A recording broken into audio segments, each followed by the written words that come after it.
before second one ayo gasopoku die se eba mu a ho na ya beka se ene na ono ne die no oni die ohun yi na ote na se ono ne die first one die a obeka se asanteman titiru the other regions are now affected no area eastern region voter region kaso ne mpatam ho no no ono ne dia opeso o chese o ye sure of what he has seen.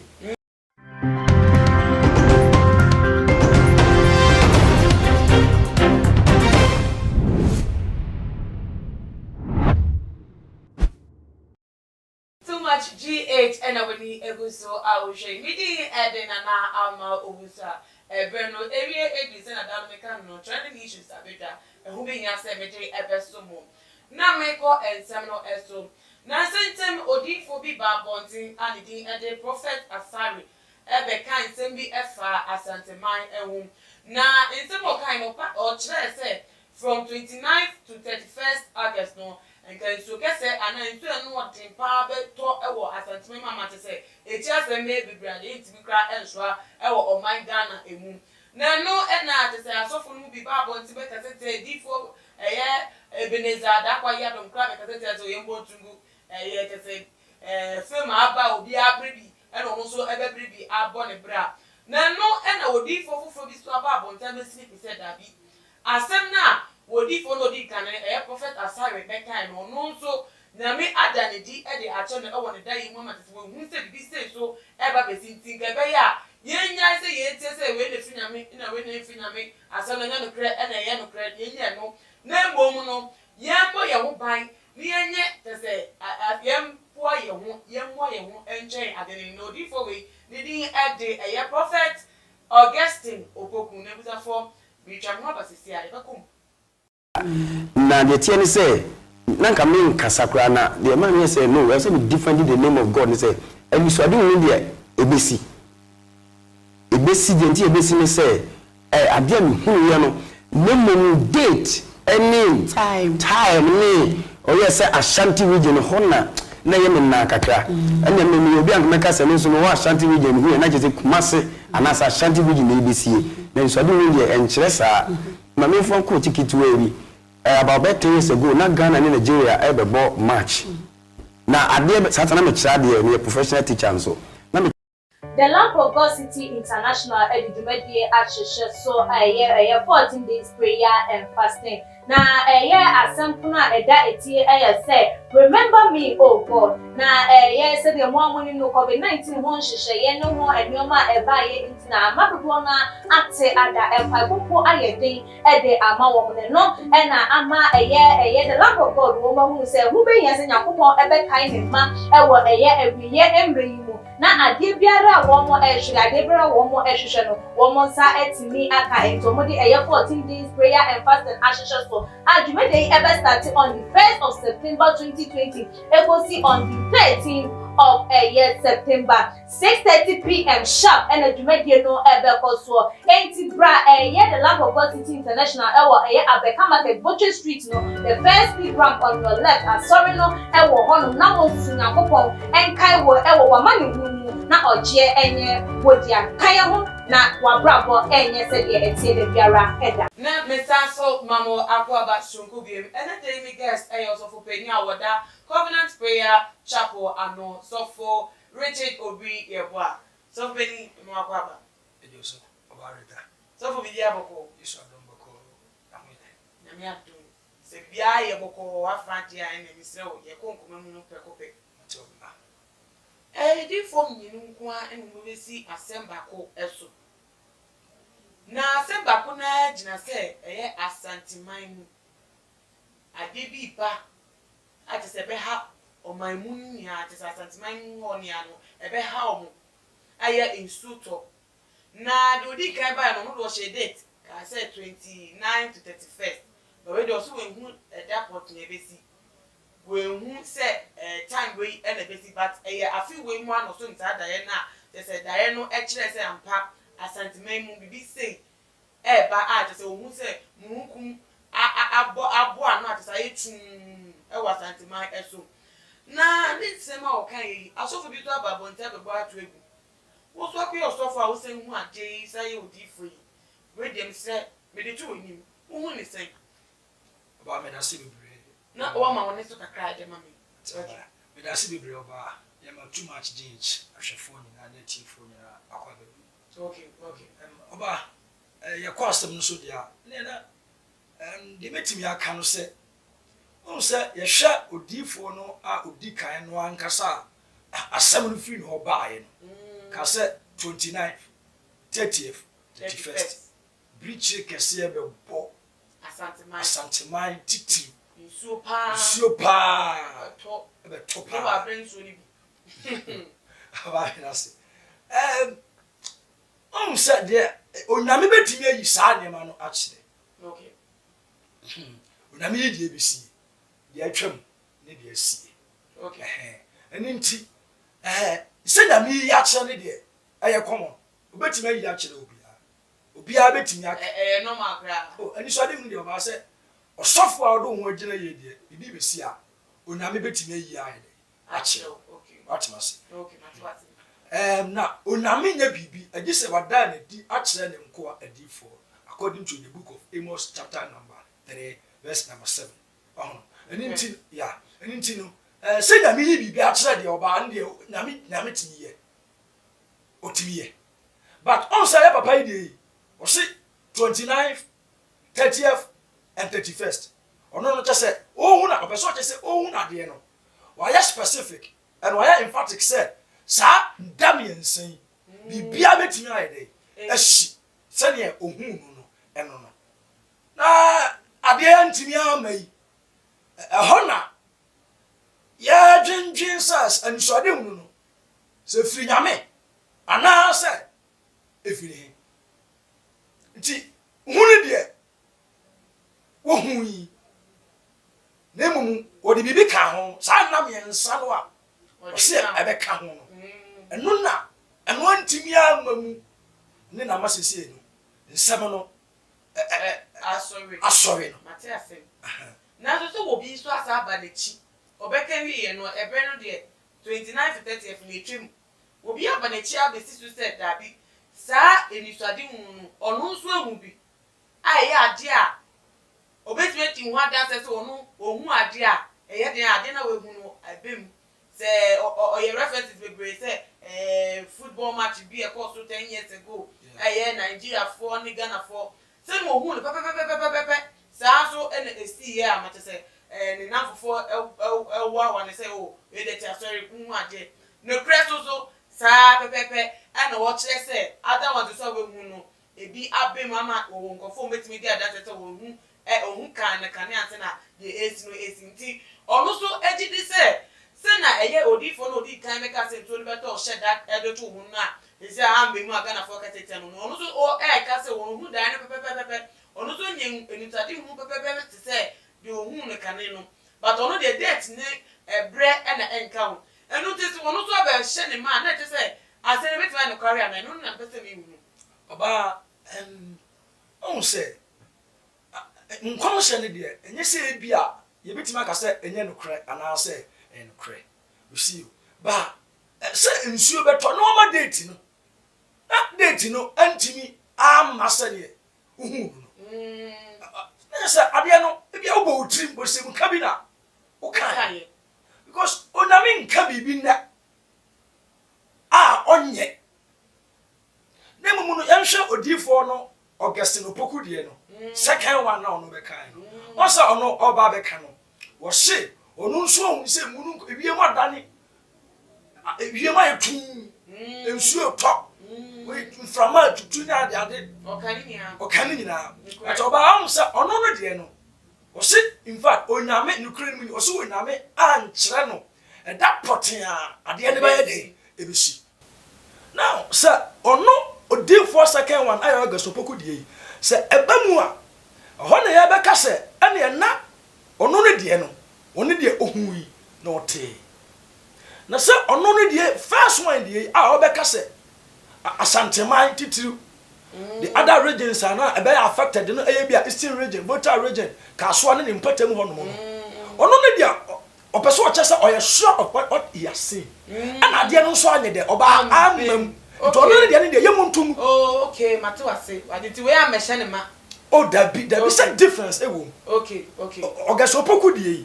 ono no was wa amade o so ndie ohun yi okay but ya shafa so ndie ene ne babra okay nsunsun ya yede de man ye nsunsun ya no aye ono no date na ode yede ode baaye Matias ba sanka odifo opoku yi abeka the same thing sha ampa ono so ohun yi na mu the same date ni date na nko no say okay bibi side ekoso no dey the first one date aba ama 29th ye hwe ni nsu bi anyede anto 30th nsu bi anyede anto and then 31st nsu bi anso anyede anto o se de o sika de no o se nsu be toto gidi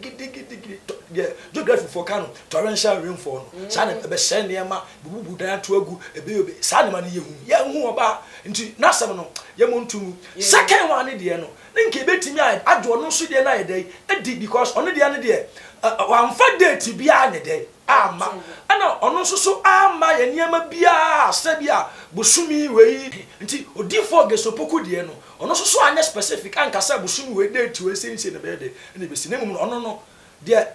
ye oka ama ye nyini se betimi asimu no eye se ne references ni previous nkomhye bia wa de wasesem no anya bem eno aye de abem nti ane ne betimi ama the benefit of that say okay so o ka sa de ane ye nhwa ono no so de no ne nhwa se anyanya bia betimi aye de abamu ana okay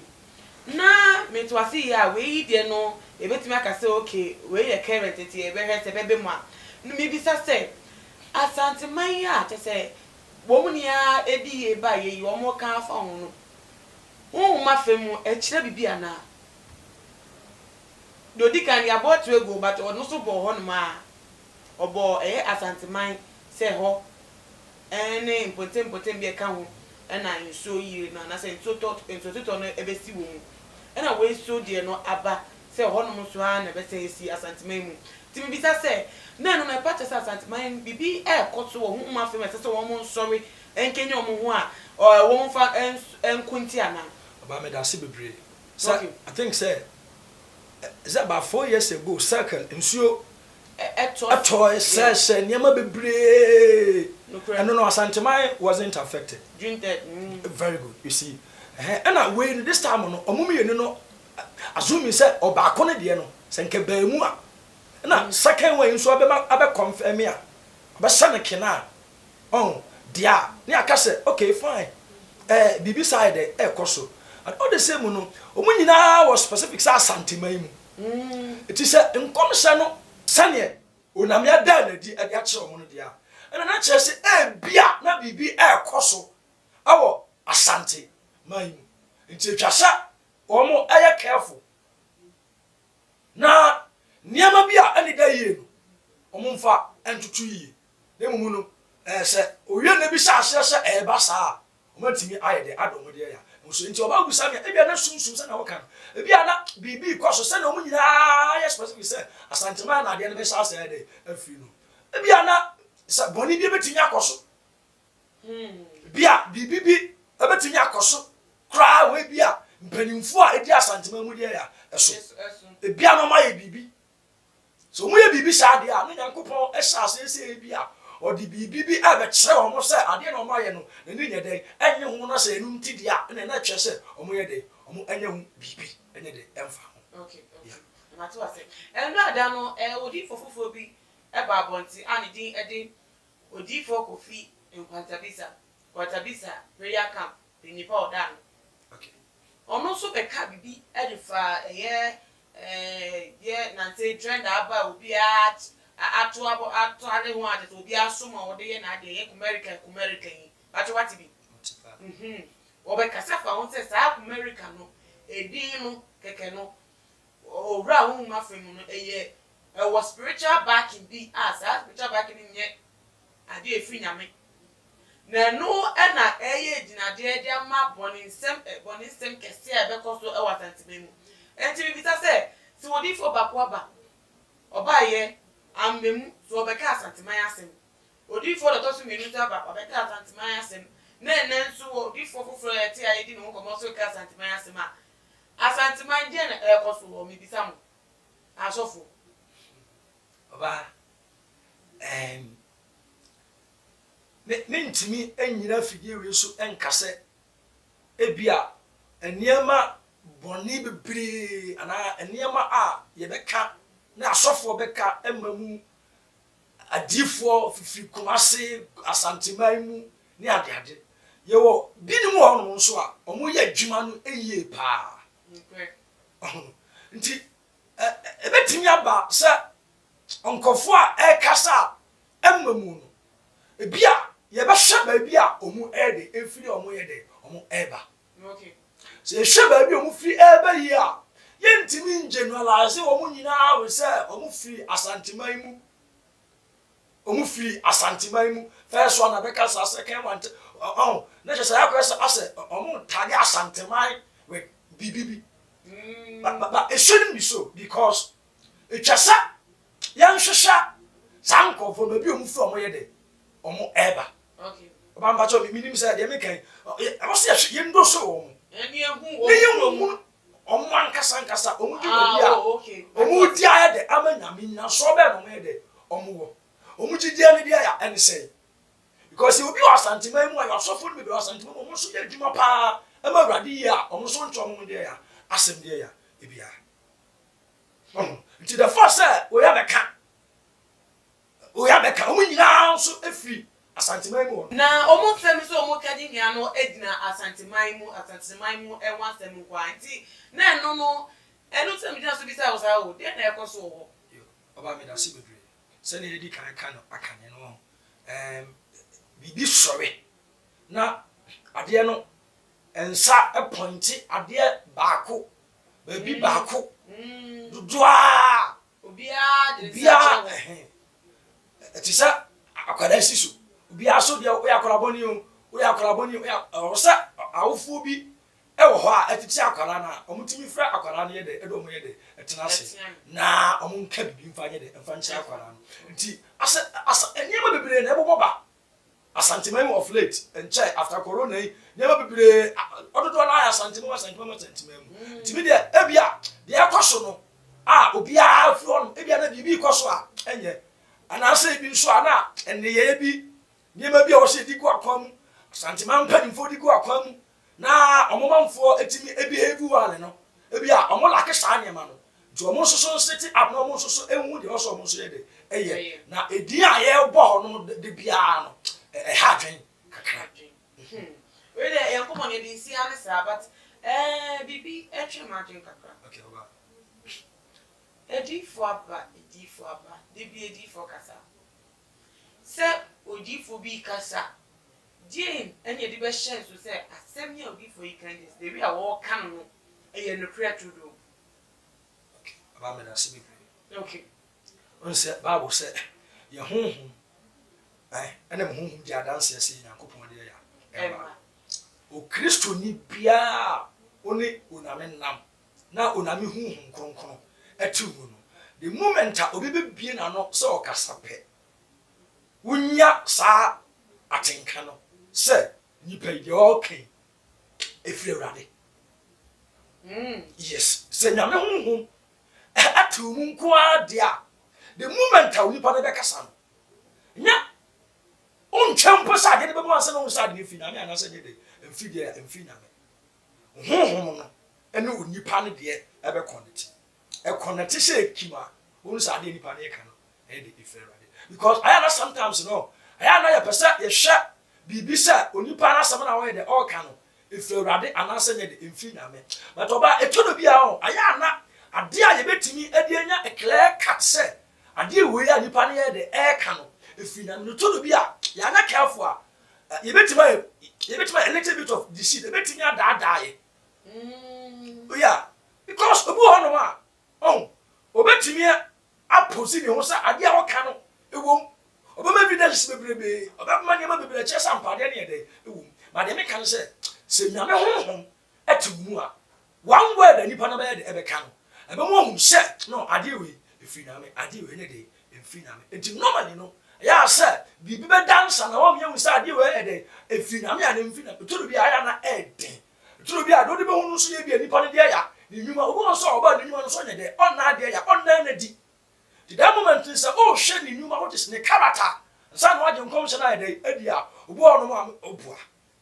on na sa suban body ni dey edi ama won des unwisu suban body and disqualify nyama oye de oka yam no suko osunsun mu obi di asam oba de moment obi asam aye de ato de be se da bi onka miye nanso obi asase na obi odi kopimi de bi se ade onye de mfelo ade eno no na me ho mpe de bi tima be de ade de odi for we de yeda wasepa wo unsi metwato efutuo bia wo pese wo fama nkofo mo hwe obetimi ede aso mo na wo wie sa wo number aka ho ede amai ba me da si bebre kakra metimi aka ewo ene interview ho kire wiase ene o man nyina ene se wo yo nankopon sofo a na before we ba bonten se o be kasa no me kisua se onankopon ene o na akasa na nsam na oname na okasa ayi no so odi kompa bom na won ti ase wo busa awurade nyankopon se awurade ni wo se wani ene ebo na se de wo ya chem eye saa ene eba abesi ana anya saa na so wo mpe nti o tu bi ka be ka se ne wo so ya de ehu na edia na de hu ye no ebia na eye figuratively it's a figure of speech nti wan hwe na wa mompa ye manyame amount the interpretation of nyama why dey wa hunu a obetima a mistake ko ba be kana bonti amamu amanipa kasa onye de mfi na me so bia na ofide ya ofiri na me nti de be hunu bia no ye make sure se de be ko na me ani no na me e be kire ye ntrase no eye na kire bi no ye kasa bi ma obi agya bi so nankopon na ni aide no pa na wo de atudan we de fa number no e ka ho peko e mayin ba so bi person of friend di nkoma my number is 0246 42 63 75 0246 42 63 75. Ebusia for also for penny or that Covenant Prayer Chapel. So for Richard Obriya born and that day wish ye and same energy that I tell be ego their mind. Media, my family abba. Also, I wish ye. Ye shop ante munye mu aba na de chu adun so no so betimi ele ya adun che e de ato ye comment section wo anase bi mu so betimi so ahye dem ho adofo no mu so etimi emu ebi afa emu aba follow ye ewe IG page at too much gh_. We did na awa obusa na me ya do ma ye besan edi ejim bi makram